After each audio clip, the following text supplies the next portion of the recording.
I never thought we'd see the day. CM Punk, after all the negative comments he made on WWE after his unfortunate exit in 2014, has returned to the company. The world of professional wrestling is unpredictable.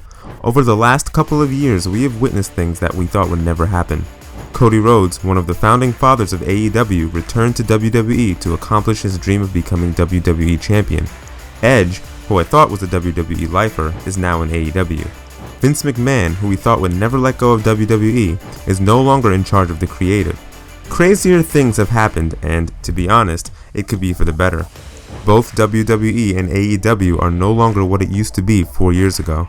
In my last video, I touched on the different eras in WWE history and the different aspects that highlighted each era. With that being said, I believe we may be witnessing a new era, a golden age of professional wrestling. Let's see why.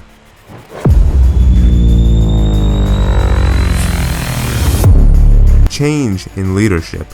For so many years, WWE felt like the only destination for professional wrestlers. I mean, after all, WWE was and still is the biggest professional wrestling company in the world, whether you like to admit it or not. However, ever since 2019, AEW has proven to be a great alternative for professional wrestlers. At one point, it felt like everyone wanted to be a part of the AEW roster. That makes sense considering the company had names like Kenny Omega and Cody Rhodes. Not to mention AEW bringing in Chris Jericho, which made people think that AEW wasn't just any startup wrestling company. It was the real deal. Back then, Vince was still in charge, and we all knew he didn't have it in him anymore. He was out of touch with modern wrestling and was all about repetitiveness. When Triple H was in charge of NXT, he was building top-tier stars that had the potential of main eventing WrestleMania. Vince never saw Hunter's guys as main eventers, which led to many NXT stars like Keith Lee, Malachi Black, and Karrion Kross being released from the company after spending just a short period on the main roster. AEW, on the flip side of the coin, cared about its talent and storytelling. Think about the first couple of years of AEW. Guys like MJF, Adam Page, and Darby Allin proved that they are the future of this industry. The AEW product got even more hot when it signed stars like CM Punk and Bryan Danielson in 2021. Just when you thought that AEW was about to have the upper hand on WWE, things took a drastic turn when Vince shockingly retired. Triple H was made in charge of the creative, and we all knew that a change was upon us. Storytelling was getting much better. Stars that were released began to return, like the late great Bray Wyatt, Braun Strowman, and Bronson Reed.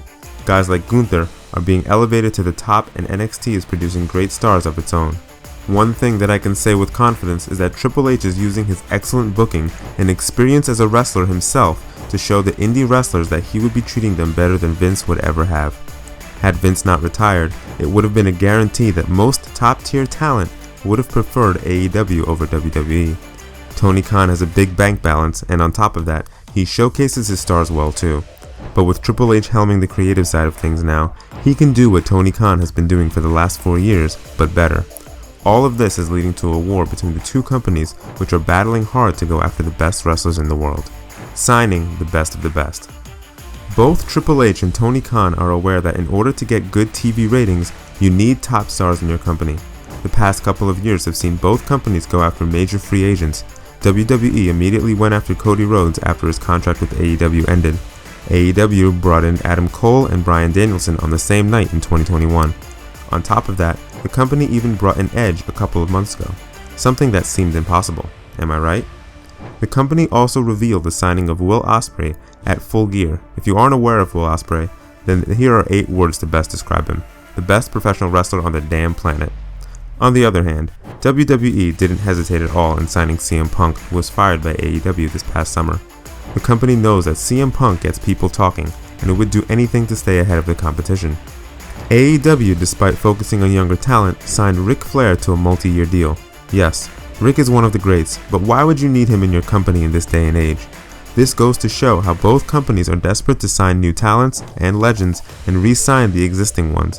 One of WWE's strategies is reminiscent of how it destroyed WCW back in the day.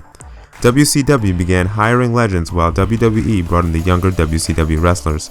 This could be seen today as Jade Cargill and Brian Pillman Jr., now known as Lexus King, have signed with WWE.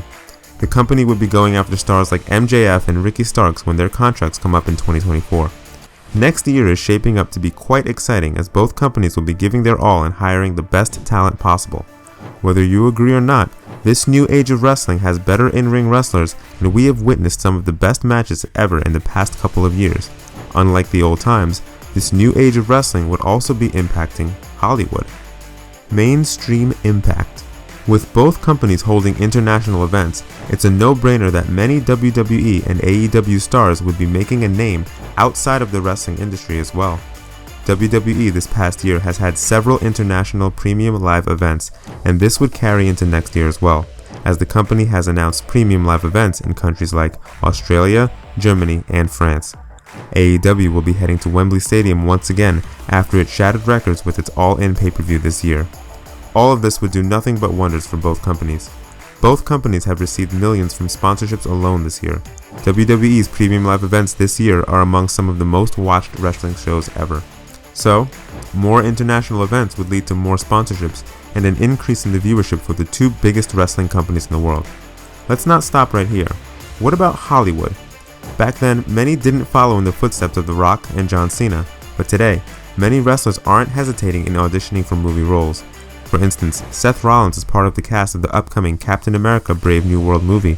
AEW World Champion MJF is not only acting in the latest movie, The Iron Claw, but he also serves as an executive producer of the movie too. Liv Morgan was recently seen alongside Samuel L. Jackson in a movie titled The Kill Room. All of this is going to benefit the wrestling companies more, as new fans would want to tune in to the weekly wrestling television shows after seeing wrestlers on the silver screen.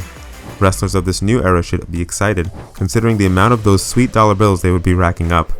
This new age of wrestling excites me. We're going to get better storylines, classic and dream matches, and most importantly, those international events that just hit different. Both Tony Khan and Triple H are going to give their 100% in putting the best product possible, which means that this new era has the potential to be the best ever. It's just a great time to be a wrestling fan. Let us know in the comments below if you think we're witnessing a new age of pro wrestling, and if you enjoyed today's video, make sure to subscribe for more.